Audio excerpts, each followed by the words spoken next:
Hello दोस्तों, मेरा नाम है संग्राम और आज दिन 4 अगस्त 2026। तो चलिए दोस्तों देखते हैं क्या हाल है हमारे पोर्टफोलियो का। तो चलिए दोस्तों देखते हैं क्या हाल है हमारे पोर्टफोलियो का। सबसे पहले दोस्तों देख लेते हैं हमारा जीरोधा का ट्रेडिंग अकाउंट क्या कहता है। और दोस्तों निफ्टी बैंक हमारा 500 से 530 पॉइंट के करीब गिरा हुआ है, जो कि 1% के करीब है। निफ्टी 50 हमारा 180 से 190 पॉइंट के करीब गिरा हुआ है, जो कि 1% के करीब है। दोस्तों आज एक अच्छा खासा बेरिश डे होने वाला है दोस्तों, ऐसा मुझे लगता है। तो चलिए दोस्तों इंडिविजुअल स्टॉक्स का हाल भी देख लेते हैं।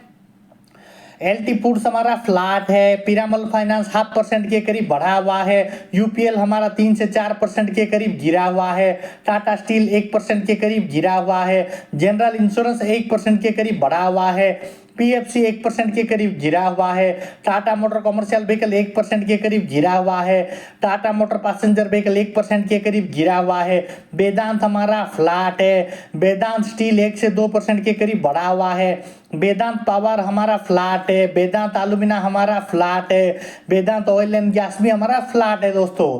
तो चलिए दोस्तों देख लेते हैं क्या प्रॉफिट बुकिंग करने जैसा कुछ है हमारे पास। तो जैसे कि आप सबको पता ही है दोस्तों, ये हमारा स्विंग ट्रेड का पोर्टफोलियो है, जो कि 5 to 6% के करीब गिरा हुआ है, 12 to 13,000 के करीब ये गिरा हुआ है। इंडिविजुअल स्टॉक्स की अगर बात करें तो LIC हाउसिंग फाइनेंस 8 to 9% के करीब गिरा हुआ है, जो कि 4 to 5,000 के करीब है। पीएफसी हमारा 6 to 7% के करीब गिरा हुआ है, जो कि 9 to 10,000 के करीब है। रेक लिमिटेड हमारा 1 to 2% के करीब बढ़ा हुआ है दोस्तों, जो कि 900 to 1,000 के करीब है। हाल फिलहाल के लिए प्रॉफिट बुकिंग करने जैसा कुछ नहीं है दोस्तों। अगले कुछ दिनों में जब निफ्टी अच्छा खासा अपसाइड का मोमेंटम दे देगा, 20-30% के करीब कोई बड़ा मुनाफा दे देगा, तब हम इसमें आराम से प्रॉफिट बुकिंग कर लेंगे दोस्तों। हाल फिलहाल के लिए इसको इजी चीज छोड़कर आगे बढ़ना पड़ेगा दोस्तों। तो चलिए दोस्तों आगे बढ़ते हैं और देखते हैं हमारा अगला वाला पोर्टफोलियो क्या कहता है। तो यह है दोस्तों हमारा कोटक नियो का पोर्टफोलियो, जिसमें हमारा ओवरऑल प्रॉफिट हमारा 16 to 17,000 के करीब देखने को मिल रहा है, 66 to 67% के करीब बढ़ा हुआ है। एलटी फूड्स हमारा 17 to 18,000 के करीब बढ़ा हुआ है, जो कि हमारा 67 to 68% के करीब है। विमप्लास्ट हमारा आज भी गायब है दोस्तों, ये नए वैल्यूएशन के साथ सेलो वर्ल्ड के साथ मर्जर हो चुका है।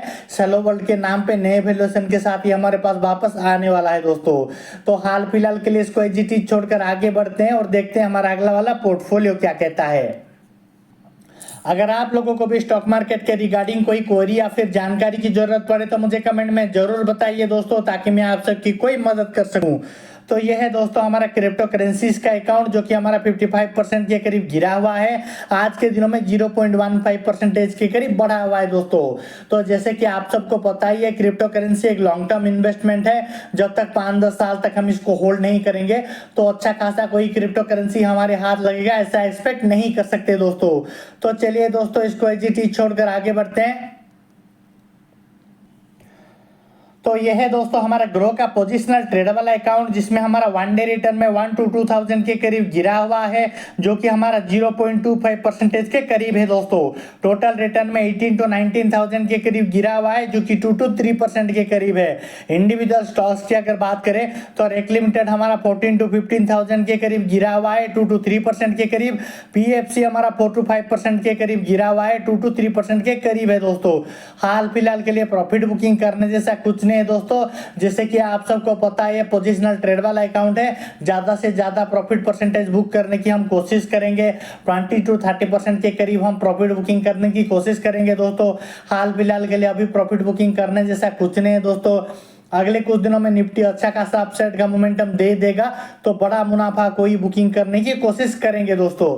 तो चलिए दोस्तों इसको एजीटी छोड़कर म्यूचुअल फंड का हाल देख लेते हैं। तो म्यूचुअल फंड की अगर बात करें तो दोस्तों 1 डे रिटर्न में 19 to 20,000 के करीब बढ़ा हुआ है, 1 to 2% के करीब। टोटल रिटर्न में 1,14,000 to 1,15,000 के करीब ये बढ़ा हुआ है, 8 to 9% के करीब। इसका XIRR पॉजिटिव में आ गया है दोस्तों, 5.89% का पॉजिटिव XIRR हमें देखने को मिल रहा है दोस्तों। तो हाल फिलहाल के लिए हमारा म्यूचुअल फंड ऑलरेडी अच्छा खासा परफॉर्म कर रहे हैं दोस्तों। डरने की कोई बात नहीं है, कोई एडजस्टमेंट करने की जरूरत नहीं है दोस्तों। तो चलिए दोस्तों इसको एजीटी छोड़कर आगे बढ़ते हैं और देखते हैं हमारा अगला वाला पोर्टफोलियो क्या कहता है। तो यह है दोस्तों हमारा एंजल वन का इन्वेस्टिंग अकाउंट, जो कि 46 to 47,000 के करीब बढ़ा हुआ है, 22 to 23% के करीब बढ़ा हुआ है। म्यूचुअल फंड की अगर बात करें तो 7 to 8% के करीब ये बढ़ा हुआ है, और इसका XIRR भी पॉजिटिव में आ गया है दोस्तों। 4.18% का पॉजिटिव XIRR देखने को मिल रहा है दोस्तों। इक्विटी की बात करते हैं दोस्तों। इक्विटी में हमारा 45 to 46,000 के करीब बढ़ा हुआ है, 23 to 24% के करीब ये बढ़ा हुआ है। एनालाइज की बात करते हैं। एनालाइज में हमारा मिड कैप 43 to 44% के करीब बढ़ा हुआ है, लार्ज कैप हमारा 12 to 13% के करीब बढ़ा हुआ है, स्मॉल कैप हमारा 50 to 51% के करीब गिरा हुआ है दोस्तों। तो चलिए दोस्तों देख लेते हैं सेक्टर वाइज क्या हाल है।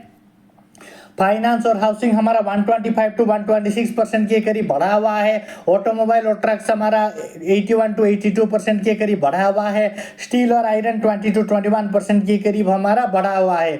ऑटोमोबाइल और पैसेंजर कार 36 to 37% के करीब गिरा हुआ है। पेस्टिसाइड और एग्रोकेमिकल 10 to 11% के करीब बढ़ा हुआ है। ओदर्स हमारा 10 to 11% के करीब बढ़ा हुआ है। ओदर्स में फाइनेंस और NBFC 2 to 3% के करीब गिरा हुआ है। एल्यूमिनियम प्रोडक्ट्स हमारा 1138 to 1139% के करीब बढ़ा हुआ है। मेटल और फ्यूरोस हमारा 2 to 3% के करीब गिरा हुआ है।